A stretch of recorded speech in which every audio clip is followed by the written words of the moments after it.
All right, so let's jump into section 3, the government of the republic. Before we start reading through it, before I start explaining things, I hope you guys do take a look at the key terms that we have for this whole section. Tripartite, Dictator, Cincinnatus,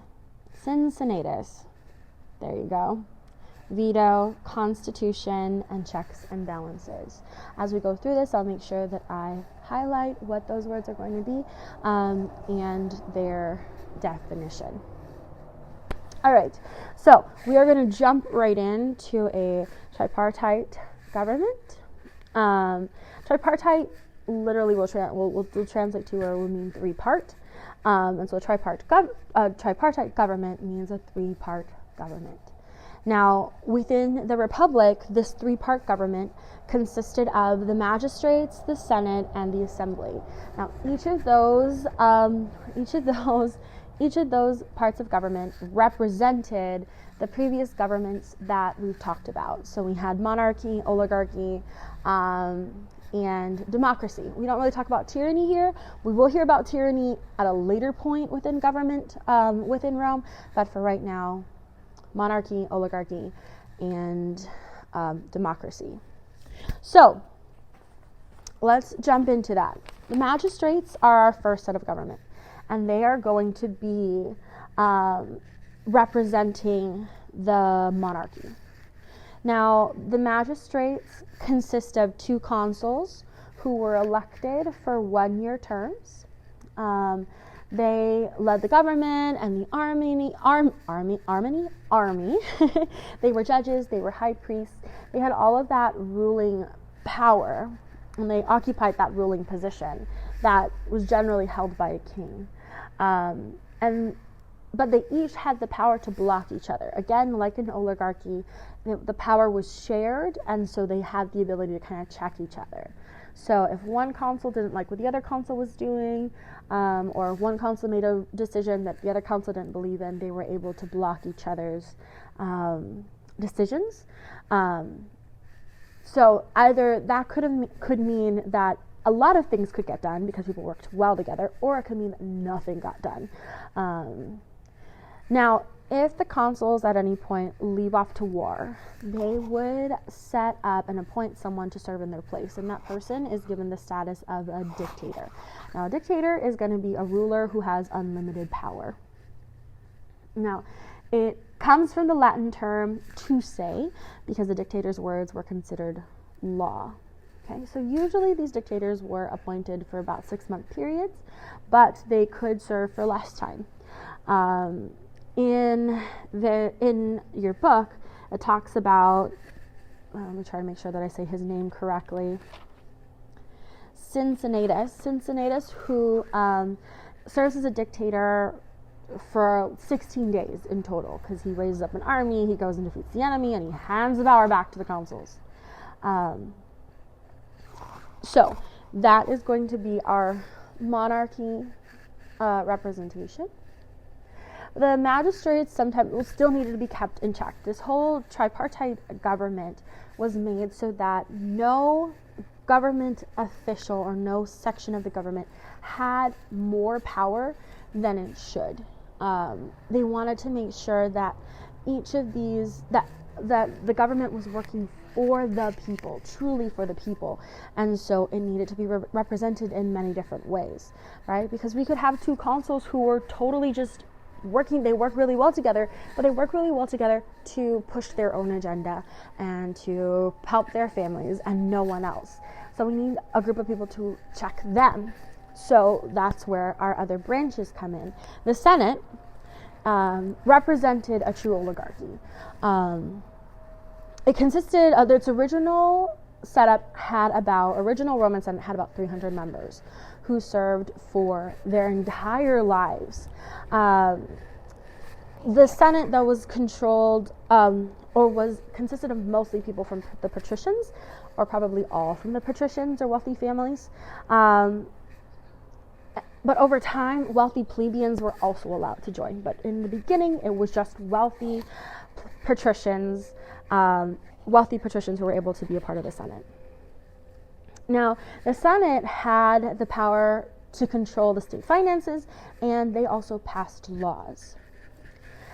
Of our final system, our final part in this tripartite government is going to be the assemblies. And the assemblies themselves broke down into two parts. So the assemblies, first, they represent democracy, and it's two different groups. We have the Centuriate Assembly, who was based mostly off of how much military equipment could a person bring. Unfortunately, this meant that it was mostly going to be run by wealthy patricians or wealthy plebeians, because not a lot of plebeians were able to bring much military equipment to the table. And so it wasn't completely fair. But then we had the Tribunal Assembly, which was run by plebeians. And they would elect their own tribunes. And those tribunes had veto power, big power. A veto power is the power to reject a proposed action or law. The term veto literally means I forbid. Okay, so let's check here. What are the three branches of government? And what branches kept the magistrates in check? Also, who do the assemblies represent in government? Talked all about it. It's also in your book. So, answer those questions. I'm going to repeat all these questions again, and so that you can answer that on a Google Doc, on our Google Classroom. But let's just start there. Get those questions going in your heads. All right. The next part of this is the Roman Constitution. Now, a constitution is going to be a set of laws and principles that form the basis of government. It is basically the rule book for what the government is able to do and what they're not allowed to do. Our government, the United States government, has one document, one single written document for our Constitution. But the Roman Constitution included laws and practices that formed over time. So it was constantly changing. They were establishing this way long before we ever did. And so they're trying to perfect the system of a constitution. So you should make sure you understand what the definition for that is going to be. All right, now within the Constitution, they were trying to focus on solving that struggle of orders that we talked about in our review. Remember that struggle of orders between the patricians and the plebeians? Well, to kind of make sure that that struggle didn't lead over and carry over into wars and big rebellions and things like that, the Romans developed a system of checks and balances. Now, checks and balances represent a means for keeping any one branch of the government from gaining more power than the others. Okay? So no branch, the magistrates, the Senate, or the Assembly, was ever going to be more powerful than the other two branches. It remains a key feature in our United States government today. We have our executive branch, so we have the president, we have Congress, which consists mostly of judges and things like that, and then we have the Senate, right? So this idea of checks and balances worked in a number of ways. So for the Romans, the Senate could only pass a law. The Senate could pass a law, but the tribunes could veto any law based on passed by the Senate. And then each council was able to veto the other council. All right, the next aspect, another basic principle of the Roman Constitution, was the rule of law. This is established within the 12 tables, and Romans accepted the idea that they should be ruled by written laws rather than just by someone's decision one day to do this. You can't just have a judge in his own little whim say, you know what, I think I'm going to tax the people extra grain today. It's not going to be like that. It has to be established in written laws. And over time, that Roman law changed to give more and more rights to the common people, such as allowing a patrician to marry a plebeian, or a plebeian to marry a patrician, actually, or even allowing the consuls to be plebeians. They didn't have to always be patricians. It also banned debt bondage and allowed for plebeians to also become priests. Now, in 287 BC, the plebeians won a great victory with the passage of a law called the Lex Hortensia. And this gave the tribal assembly the power to pass laws without the approval of the Senate or the consuls. And so here is where we start to see a true democracy, or at least in theory. The patricians still dominated the government, and they still held most of the magistrate positions and things like that. But it felt like the tribal assembly was definitely going to be given more abilities and rights on their own. So despite these three class differences, the differences between the Roman citizens, the Romans were still really loyal to the Republic. They were still greatly appreciative to be part of this particular society and civilization. And as long as they had the right to vote, they felt like they had a role in the system. Okay, so what were two of the basic systems, or three actually, just the three basic systems that I talked about for the Roman Constitution? And what was the rule of law?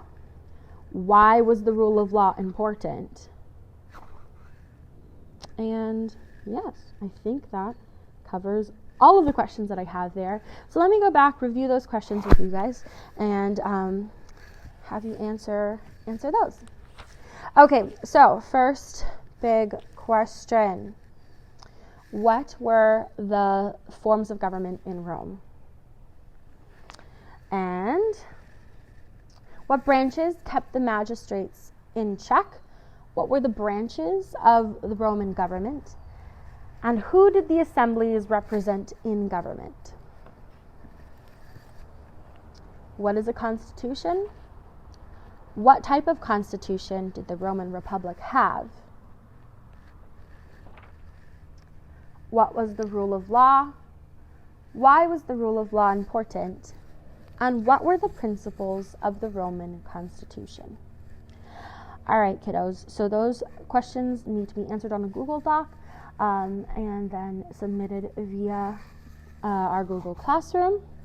If you have any questions, are confused by anything, please feel free to watch the video again, reread section 3 to help you with all of that. I did not talk about or mention anything else that was outside of what our book says. If you need extra help understanding, you can take a look at your reading and note-taking study guide book, chapter 17 to section 3. I would have to double check what those pages are, but you are more than welcome to read those to help give you a little bit more depth and understanding. And then you can also email me for any of your questions. I hope you learned something, and I hope to see you all soon. Goodbye.